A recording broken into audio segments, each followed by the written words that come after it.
You were taught to save money. That's the problem. Not saving itself, the version of saving you were taught.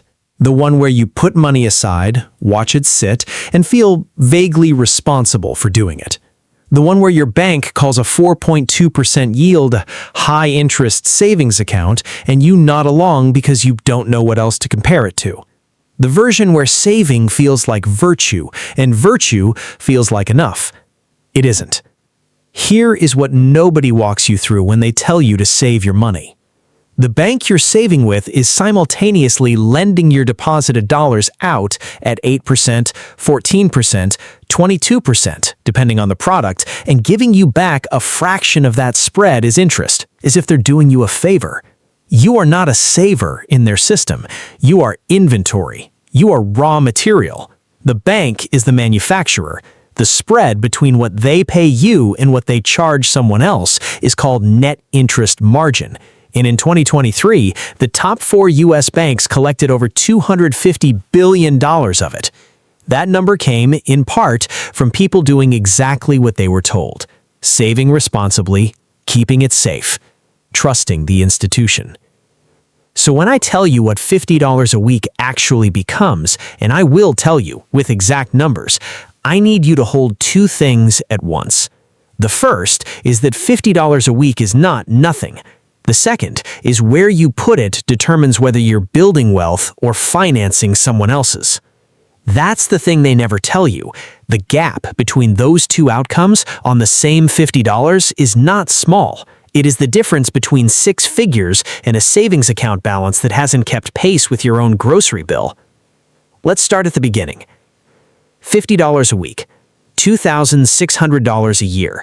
Most people treat this as a rounding error in their financial life, the amount that leaks out between streaming subscriptions, 2 ride shares, and a lunch you half regret.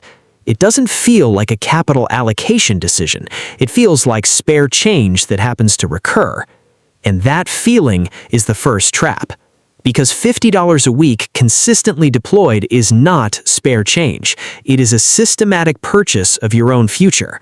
The problem is that the future it purchases varies wildly depending on the vehicle you put it in. And most people, because they were taught to save, not to invest, put it in the wrong one. Let me show you the split.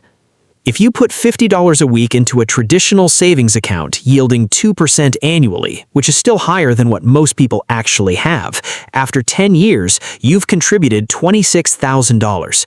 Your account reads approximately $28,500. The bank gave you $2,500 for 10 years of access to your capital. That's $20.83 a month in interest. You generated less passive income per month than a single tank of fuel. Now shift that same $50, same timeline, same discipline into a low-cost, broad market index fund tracking the S&P 500.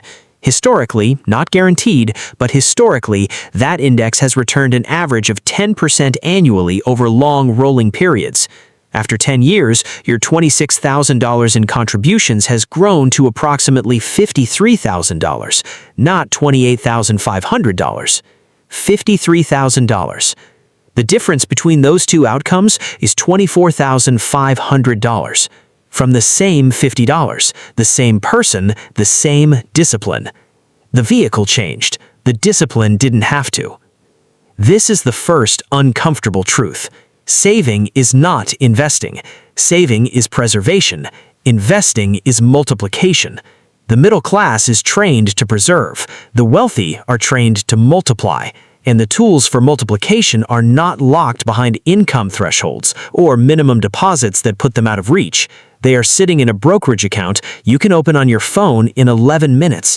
The barrier is not access. The barrier is the belief that you first need more before you can start doing more with what you have. You don't.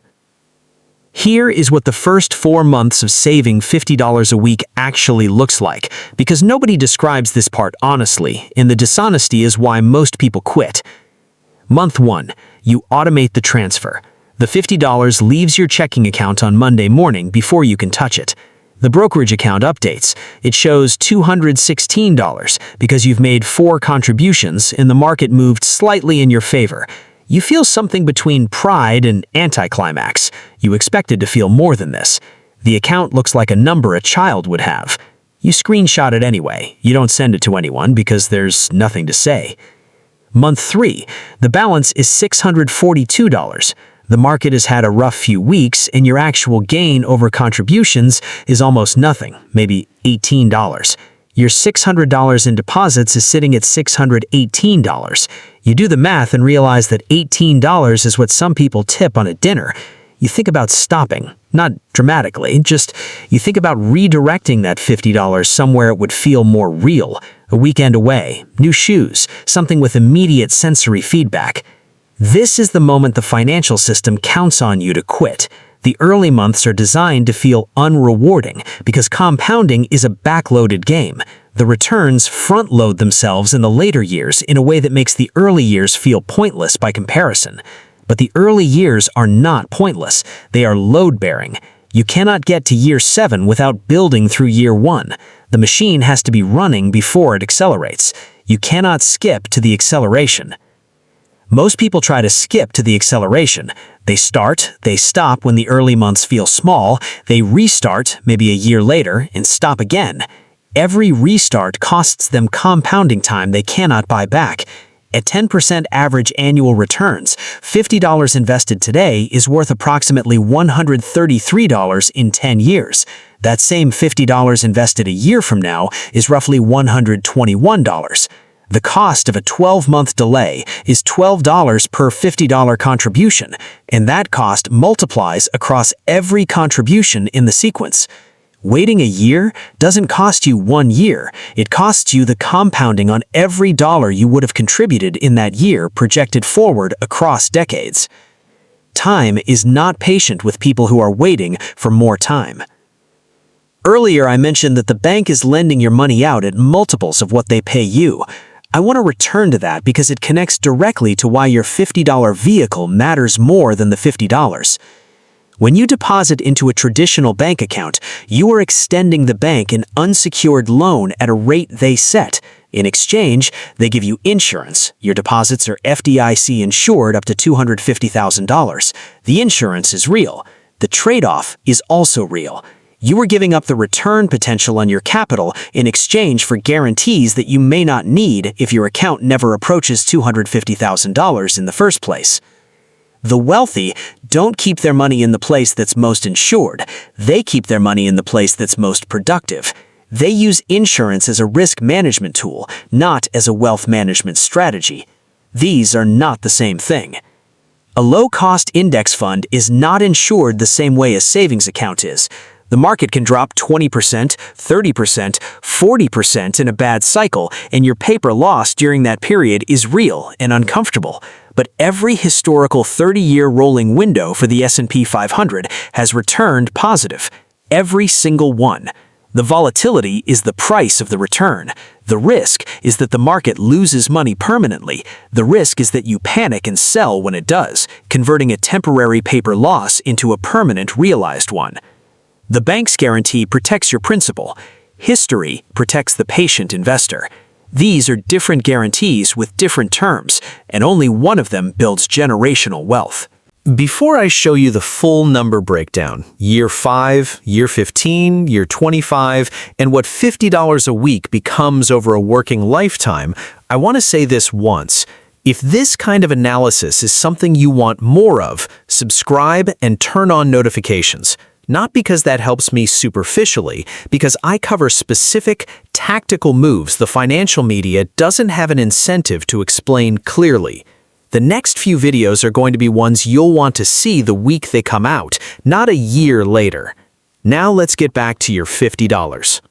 Year 5. You have contributed $13,000. If you've kept your $50 weekly contribution in a broad index fund at a 10% historical average annual return, your balance sits at approximately $17,200. You have $4,200 more than you deposited. That's not retirement. That's not a down payment by itself, but it's a proof of concept that the machine is running. Here's what most people miss at year 5. The balance is not the story. The habit is the story. Because at year 5, if your $50 never went up, if you never increased your contribution, never added a bonus, never scaled, the compounding alone starts becoming visible as a separate force. Your annual return at that balance in a 10% year is approximately $1,720. You put in $2,600 that year. The market added $1,720 beside it. The machine is now contributing about 66 cents for every dollar you put in. It's not matching you yet, but it's not silent either. Year 10. Total contributions, $26,000. Balance at 10% average return, approximately $45,600. You have $19,600 more than you deposited. In the past year alone, the portfolio generated roughly $4,150 in returns without a single additional action from you. You put in $2,600. The portfolio added $4,150. For the first time, the machine contributed more in a single year than you did. You became the minority shareholder in your own wealth-building process. Time and compounding are now the majority owners. They don't take vacations. Year 15. Contributions, $39,000. Balance, approximately $90,500. Over $51,000 more than you put in. In year 15 alone, the portfolio returns approximately $8,200 at historical averages, more than 3 times your annual contribution. You are beginning to see what passive income actually means in practice. Not a course, not an affiliate link, the literal mathematical output of capital that has been left alone long enough to compound at scale. Year 25. This is where the numbers stop feeling like projections and start feeling like a different life. Total contributions across 25 years of $50 weekly deposits, $65,000. Account balance at a 10% historical average annual return, approximately $298,000, nearly $300,000 from $50 a week. $233,000 of that was never deposited. It was generated by the position you built and refused to liquidate. In the final year alone, the portfolio returned approximately $27,000, more than many people earn working full-time in a year, without a single trade, without a single decision, without a single moment of active management. It ran while you slept. And here is the number they never lead with, because it's the most destabilizing one.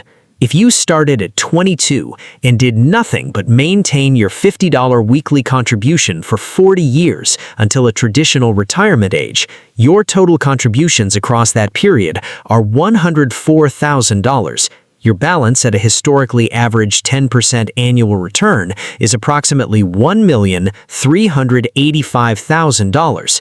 From $50 a week, from a number that disappears in a Thursday evening if you're not paying attention, from a discipline that costs you less per week than most people spend on beverages. The compounding on $1.3 million, if you never touch the principal, generates approximately $138,500 annually at the same historical rate. That is $11,500 a month from $50.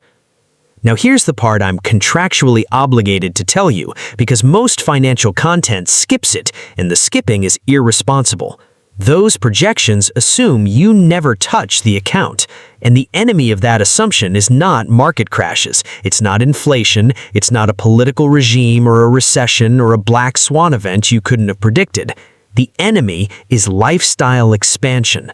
Your income goes up, your life expands to meet it. You move apartments, you upgrade the car, the subscriptions multiply, the dinners become occasions. None of it feels dramatic because it happens in $30 increments that individually feel completely justified. And then one Thursday, you're looking at your bank account and the $50 you used to transfer automatically is now the $50 you skip this month because things are tight, even though you earn 40% more than you did 4 years ago.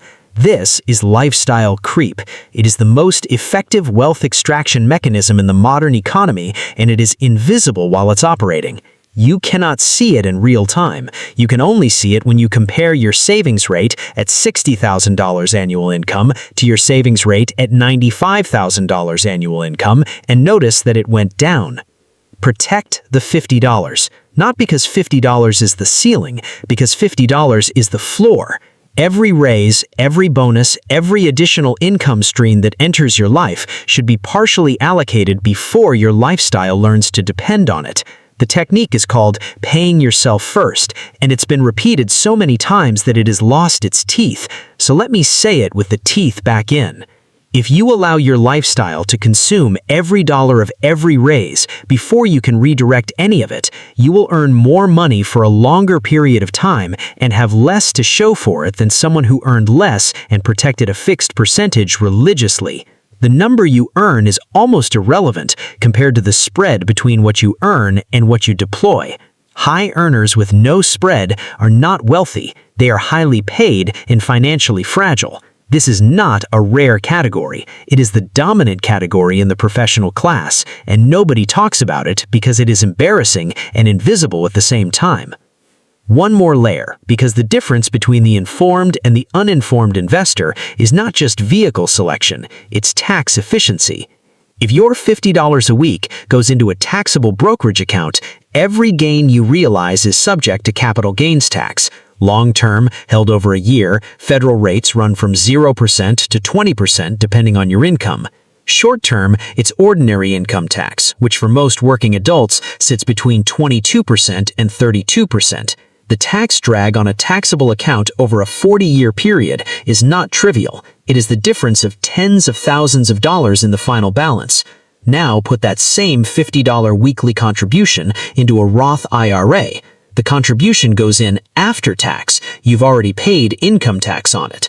But the growth, the compounding, the eventual withdrawals in retirement, all of it is tax-free.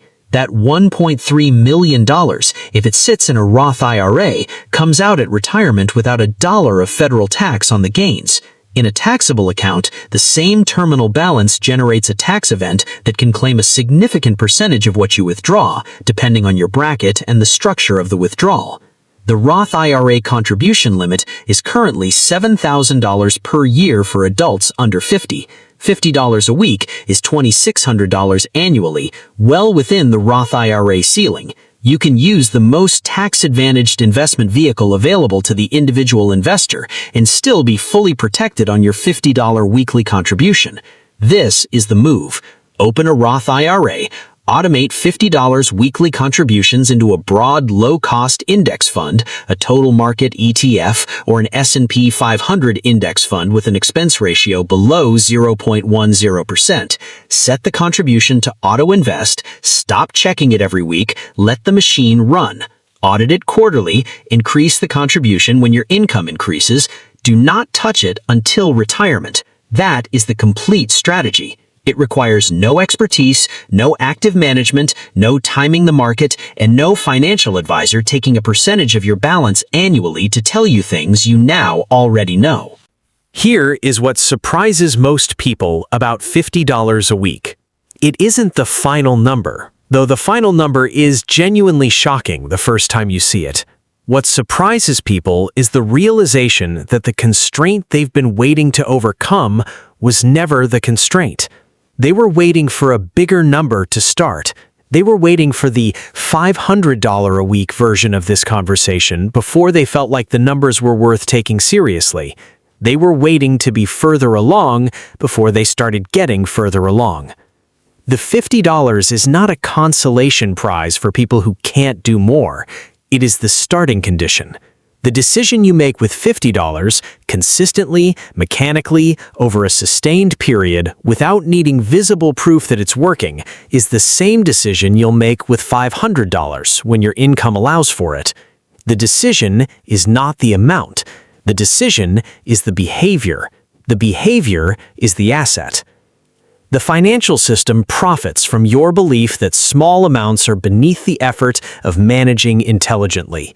Banks profit from the belief that saving responsibly and investing productively are the same thing.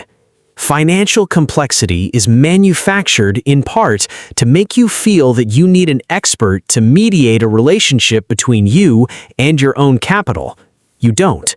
$50 a week, a Roth IRA, a low-cost broad index fund, an automated transfer that happens before you can redirect the money into something that won't compound, and time. The one input that does not care what you earn, what you know, what market cycle you started in, or how many times you checked the account in the early months when nothing felt like it was happening. Something was happening. It's always happening. You just can't see it until you've been inside it long enough for the acceleration to become visible. Start before you're ready. The machine does not require your confidence. It requires your consistency, and it is open right now.